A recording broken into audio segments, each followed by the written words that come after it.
Assalamualaikum warahmatullahi wabarakatuh.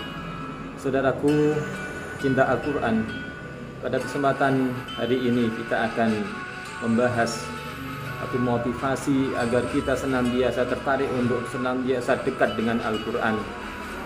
Bahwasanya Al-Quran itu menjadi sumber ketenangan jiwa, sebagaimana Allah sampaikan di surat Ar-Ra'd ayat 28.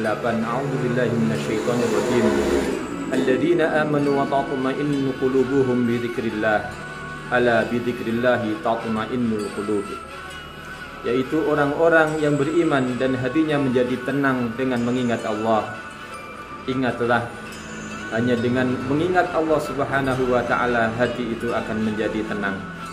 Saudaraku sekalian, Al-Quran diturunkan oleh Allah Subhanahu wa taala untuk menjadi sumber ketenangan bagi manusia secara umum dan khususnya bagi orang-orang yang meyakini akan kebenaran Al-Quran, yaitu orang-orang yang dengan penuh keyakinan mengimani Allah Subhanahu wa taala, kemudian mengimani semua firman Allah Subhanahu wa taala yang diturunkan oleh Allah Subhanahu wa taala di dalam Al-Quran. Bahkan Imam An-Nawawi dalam kitab Al-Adhkar beliau menyampaikan bahwa membaca Al-Quran itu adalah zikir yang paling utama. Di antara zikir-zikir yang lain ada tahlil, ada tasbih, ada tahmid. Maka Al-Quran menghimpun semua makna zikir itu. Di dalam Al-Quran ada mengesahkan Allah Subhanahu wa taala. Di dalam ayat-ayat Allah Subhanahu wa taala di dalam Al-Quran itu ada tasbih, ada memuji Allah Subhanahu wa taala dan berbagai macam zikir yang lainnya. Bahkan hamparan alam semesta ini dijadikan oleh Allah Subhanahu wa taala untuk menjadikan manusia itu hatinya terpaut dengan Allah Subhanahu wa taala. Maka tidak heran kalau kemudian Imam An-Nawawi menyampaikan membaca Al-Quran itu adalah zikir yang paling utama di antara zikir-zikir yang lain. Maka saudaraku sekalian rahimakumullah, untuk ketenangan jiwa ini, ketenangan hati ini, mari kita dekatkan diri kita dengan Al-Quran. Bahkan seorang ulama, Ibrahim Al-Khawas, beliau menyatakan dawaul qalbi khamsatu asya'a, bahwa obat hati itu ada 5 perkara. Qiraatul Quran bitadabbur, yaitu membaca Al-Quran dengan mentadaburi maknanya. Wa khala'ul batni, dan banyak berpuasa. Kemudian wa qiyamul lail, dan salat di tengah malam. Wa tadarru inda sahur, dan kemudian banyak berzikir, banyak mengingat Allah Subhanahu wa taala, banyak menghinakan diri di hadapan Allah Subhanahu wa taala, terutama di sepertiga malam yang terakhir. Dan yang kelima adalah wa majalisus sholihin, berkumpul dengan orang-orang yang solih. 5 hal ini yang kemudian sering dipakai dalam syair-syair kehidupan kita. Ada obat hati 5 perkaranya. Yang pertama tentunya saudaraku sekalian adalah mengingat Allah Subhanahu wa taala melalui membaca Al-Quran.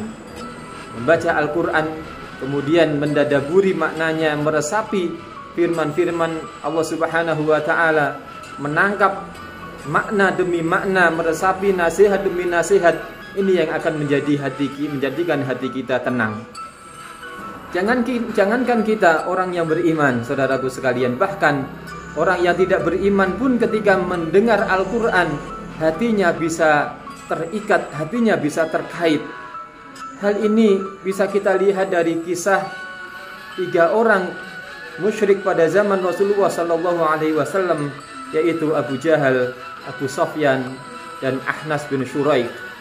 3 orang ini yang secara sembunyi-sembunyi mencuri dengar dari rumah Rasulullah sallallahu alaihi wasallam.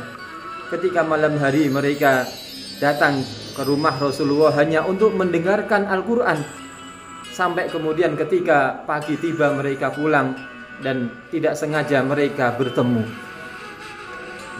Ini menunjukkan bahwa betapa Al-Quran itu mempunyai daya tarik tersendiri, mempunyai daya sentuh terhadap hati manusia, yang kalau itu senantiasa kita pupuk, kita dekatkan hati ini dengan Al-Quran, terus kita membacanya, terus kita mentadaburinya, terus kita menghafalnya, maka kita akan menemukan satu suasana hati yang luar biasa.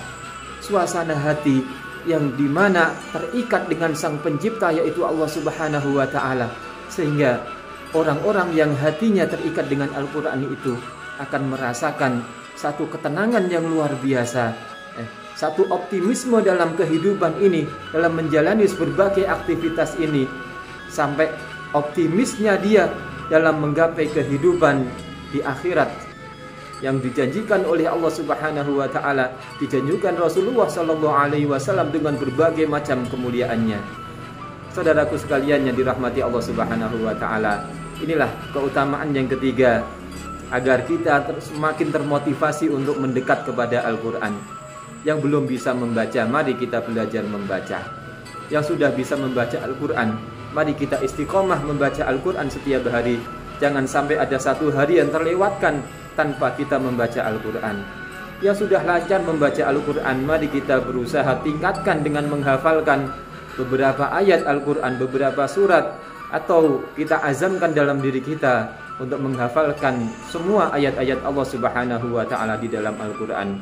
Wallahu muwaffiq ila aqwamit thoriq. Assalamualaikum warahmatullahi wabarakatuh.